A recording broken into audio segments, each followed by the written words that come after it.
Hello everyone, how are you doing? This is MD Tech here with another quick tutorial. In today's tutorial, I'm going to show you guys how to turn off Facebook notifications on your iPhone or iPad.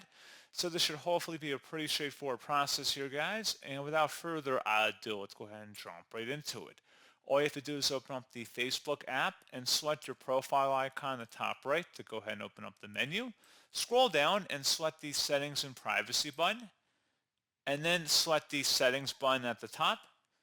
Scroll down again near the bottom where it says your activity and select device permissions. And then underneath device permission info, locate where it says notifications and select it.